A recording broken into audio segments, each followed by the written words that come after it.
Halo semuanya, selamat datang di review film terbaik. Kali ini, saya akan mengulas sebuah film kartun yang diproduksi oleh Disney Pixar, yaitu Up. Film yang dirilis pada tahun 2009 ini cukup populer dengan rating cukup bagus, yakni 98% versi Rotten Tomatoes dan 8,2 versi IMDb. Penasaran kan? Yuk kita mulai aja. Cerita ini berkisah tentang mimpi seorang anak laki-laki bernama Carl Fredericks. Carl kecil bertubuh sangat gemuk dengan wajah yang berbentuk kotak. Ia adalah seorang pemalu dan sedikit bicara, yang selalu ditemani oleh sebuah balon. Ia memiliki sebuah mimpi untuk menjadi seorang penjelajah seperti idolanya, yakni Charles Moons, yang berkeliling dunia dengan pesawat balon udara. Suatu hari dalam perjalanan pulang, dia bertemu seorang anak perempuan bernama Ellie di sebuah rumah kosong. Ellie telah membuat rumah itu seperti pesawat balon udara dan berlagak seolah pilot sungguhan. Hal itu tidak bisa dilakukan oleh Carl. Pada pertemuan mereka yang pertama kali, Carl sangat malu sampai dia tidak bisa berbicara sepatah kata pun. Ellie lah yang menyapa terlebih dahulu. Lamunannya pun hilang seketika, sehingga balonnya terlepas. Ellie menunjukkan rambutnya yang berterbangan. Dia memberikan Carl satu medali yang dibuat olehnya. Mereka keduanya berteman dan suka berjalan-jalan bersama. Pada suatu malam yang tenang, Ellie naik ke kamar Carl melalui jendela. Mereka menggunakan selimut untuk membuat tenda. Ellie menunjukkan sebuah buku harian yang sangat besar dan menceritakan rahasianya. Ellie dan Carl keduanya adalah penggemar dari petualang Charles. Ellie ingin untuk bisa melakukan penjelajahan seperti yang dilakukan Charles, dan berpikir untuk membangun sebuah rumah di tepi air terjun terindah di Amerika Selatan, La Cascada Paradise. Mimpi keduanya dimulai dari sana. Carl berjanji pada Ellie bahwa mereka akan pergi ke air terjun itu saat sudah dewasa. Setelah keduanya menikah, mereka membeli rumah kecil dan memperbaikinya dari ujung ke ujung, meletakkan dua sofa berukuran besar, dan membuat kotak surat yang dilukis dengan banyak warna. Rumah baru itu terlihat seperti rumah imajinasi yang ingin dibangun Ellie di air terjun Paradise. Mereka berdua menghabiskan waktu bersama, berdua di sebuah padang rumput, di bawah pohon. Mereka saling bercerita tentang mimpi mereka di masa depan. Carl kemudian bekerja menjual balon. Ellie menjadi pemandu wisata. Keduanya suka membaca buku di sofa besar di dalam rumah. Waktu berjalan dengan cepat. Mereka berdua menginginkan seorang anak. Jadi mereka mulai membuat kamar untuk bayi mereka dan melukis seekor bangau dindingnya. Namun bangau itu tidak bisa mengantarkan bayi mereka. Ellie sangat sedih. Carl menunjukkan sebuah mimpi kecil, sebuah buku harian tentang petualangan, yang kemudian memberikan harapan kembali. Mereka menggambar kembali air terjun Paradise sesuai janji mereka bahwa mimpi harus diwujudkan. Kemudian mereka mulai menabung. Tapi hidup tidak selalu seperti yang dibayangkan. Selalu ada kecelakaan dalam hidup.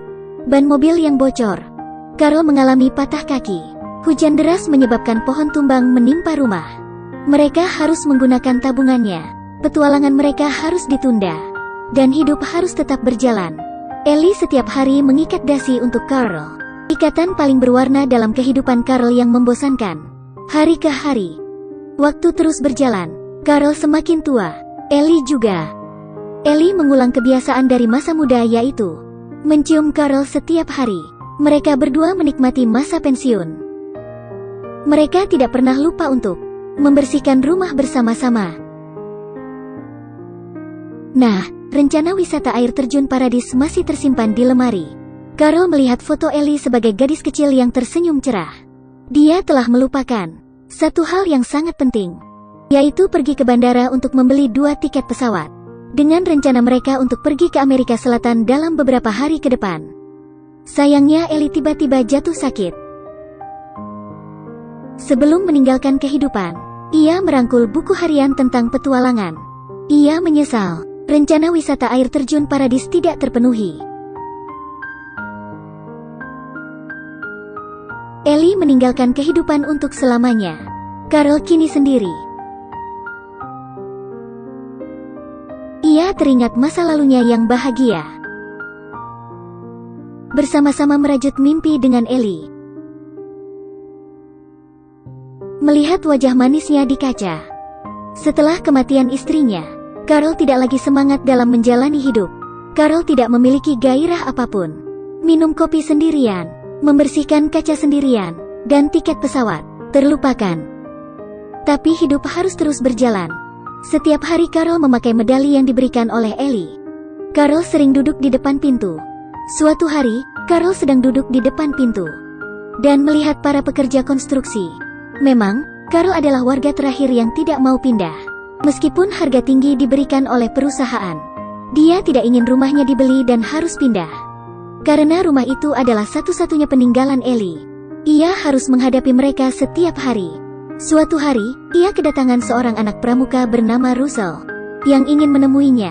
Anak yang terlihat seperti tabung gas itu gemar berpetualang. Dia telah mengumpulkan banyak medali petualang dan ingin mendapatkan sebuah medali yang berarti ia telah membantu lansia.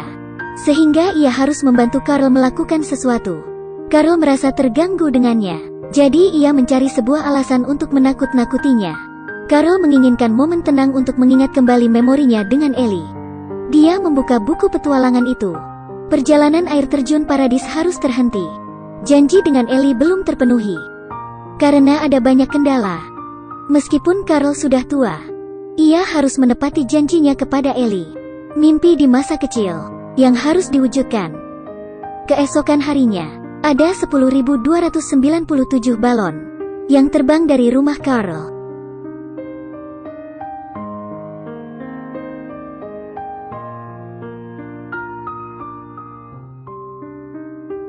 Ribuan balon telah mengangkat rumah Carl. Makin tinggi dan semakin jauh rumah itu terbang. Carl berdiri di jendela, tersenyum bahagia. Rumah itu tidak harus dijual.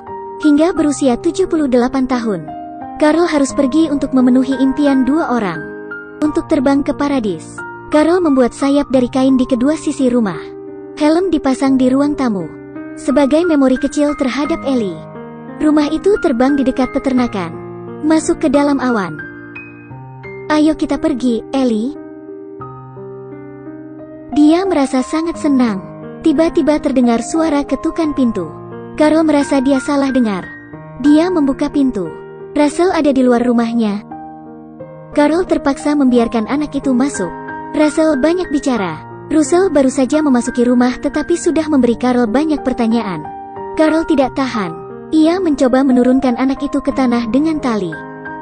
Tapi kata Russell, "Hei, aku bisa melihat rumahku dari sini. Jangan bergoyang-goyang, nak." Oke. Tidak kusangka. Mereka lalu terbang ke gunung yang penuh kabut. Karena sebuah kecerobohan, rumah itu ambruk ke tanah. Carl dan Russell terjatuh. Mereka melihat rumah itu terbang meninggalkan keduanya. Carl mempertaruhkan nyawanya ketika dia menangkap pipa air. Dengan kekuatan dua orang, mereka menarik rumah itu kembali. Tiba-tiba angin bertiup, membuat kabut itu hilang.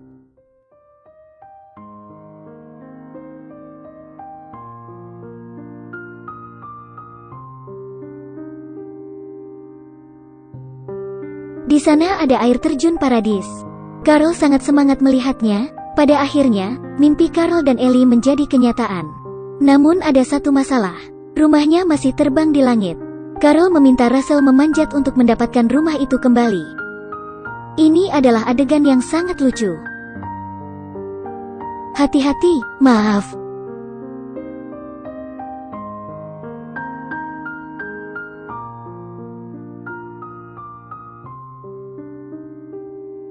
Apa? Hanya segitu saja? Russell tidak dapat memanjat. Tidak bisa sama sekali. Sehingga keduanya menyeret rumah itu seperti sedang bermain layang-layang menuju air terjun Paradis. Dan dalam perjalanan ke sana, mereka bertemu Kevin dengan segala jenis burung dan anjing yang bisa bicara bernama Duck. Kevin dan Duck menyebabkan banyak masalah bagi Carl. Carl ingin berbicara dengan mereka. Namun Russell merasa sedih. Ia merasa dibenci oleh Carl. Setelah diceritakan, Carl baru mengerti bahwa Russell dan ayahnya sudah lama tidak saling mengenal. Jadi ia mencoba untuk mengumpulkan semua medali dan berharap bisa bertemu ayahnya. Carl dan Ellie tidak memiliki anak. Russell yang memiliki ayah, tapi seolah-olah ayahnya tidak ada. Selama petualangan itu, Carl terkejut karena bertemu seseorang. Si petualang idolanya, Charles. Ia adalah idola Carl dan Ellie. Bertahun-tahun silam, idolanya itu bertualang untuk mencari hewan langka yang hidup di sekitar air terjun, demi mendapatkan ketenaran. Untuk alasan ini, Charles telah membesarkan pasukan anjing jahat seperti para pelayan, untuk menjaga wilayah kekuasaannya, dan menyingkirkan semua petualang. Hewan yang diburu Charles adalah Kevin. Maka, mereka dikejar oleh anjing-anjing itu. Carl dan Russell juga dikejar. Saat mereka berdua hampir saja membawa Kevin pulang, Charles mendapatkannya. Kevin terjebak di dalam jaring. Kemudian Charles membakar rumah terbang itu. Akankah Carl menyelamatkan rumahnya atau burung itu? Di satu sisi, burung itu adalah makhluk hidup. Di sisi lain, rumah itu penuh dengan kenangan. Lalu Carl memilih untuk menyelamatkan keduanya. Russell tidak bisa berbuat apa-apa saat temannya itu ditangkap. Hati-hati, kami ingin dia dalam kondisi baik. Lepaskan dia, berhenti. Meskipun rumah itu selamat, Carl mengecewakan Russell. Carl tidak tahu cara menjelaskannya kepada anak itu. Bagaimana ia lebih memilih rumah daripada makhluk hidup. Carl kecewa. Sekarang, rumah terbang itu bukan hanya penghubung cinta antara Carl dan Ellie, tapi juga penjara. Akhirnya Carl menyeret rumahnya menuju air terjun paradis, yang terlihat seperti gambar Ellie, tapi tidak ada isi di dalamnya. Carl kemudian duduk di sofa, seperti yang sudah sering dilakukannya puluhan kali. Dulu aku senang duduk di sofa, tapi tidak sekarang. Dia membuka buku petualangan.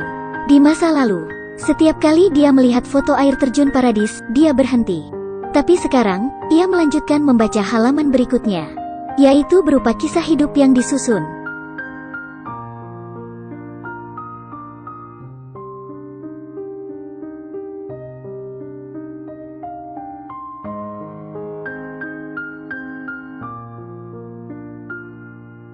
Sebelum meninggalkan kehidupan, Ellie menempelkan foto-foto itu. Betapa kuatnya usaha cinta sejatinya itu, yang membuat wanita itu, wanita yang terlihat tomboy di matanya itu, menjadi seorang wanita tua. Ia menikmati momen ini dengan indah. Carl mengira Ellie akan menginginkan petualangan ke air terjun paradis. Tapi ia tidak tahu bahwa petualangan sebenarnya itu telah dimulai.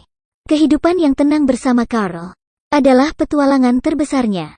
Di akhir buku itu, dikatakan, terima kasih atas petualangan yang kita miliki. Mulai hari ini, carilah petualangan yang baru. Dengan cinta, Ellie.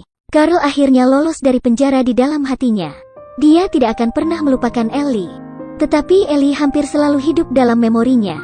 Carl harus hidup demi Ellie. Carl menyimpan medali Russell di tangannya, dan memutuskan untuk membantu anak itu. Saat keluar dari pintu, Carl melihat Russell mengikat balon pada dirinya sendiri untuk terbang menyelamatkan Kevin. Carl membuang semua perabotan keluar rumah, bahkan sofa favorit istrinya. Setelah menarik semuanya keluar, rumah itu tampaknya sudah kosong dan bisa terbang sangat tinggi. Carl masuk ke dalam pesawat balon udara, menyelamatkan Kevin. Tetapi Charles muncul. Ayo, katakan. Dalam pertarungan itu, Charles terjatuh dari rumah, dan rumah itu tidak bisa melayang lagi karena sudah kehabisan kekuatan balon, dan jatuh ke darat. Maaf untuk rumahnya, Pak Fredriksen. Itu hanya sebuah rumah. Di akhir film, pada upacara penghargaan, ayah Russell belum juga muncul. Tapi Carl tidak mempermasalahkan. Carl memberi Russell medali paling berharga, yaitu medali Ellie. Wow! Di air terjun paradis yang terpencil, sebuah rumah yang terbang ke tepi air terjun, membawa mimpi Ellie. Ceritanya berakhir di sini. Untuk mengakhiri ulasan ini, saya ingin memberikan sebuah lagu sebagai hadiah. Terima kasih sudah menonton, jangan lupa like dan follow ya.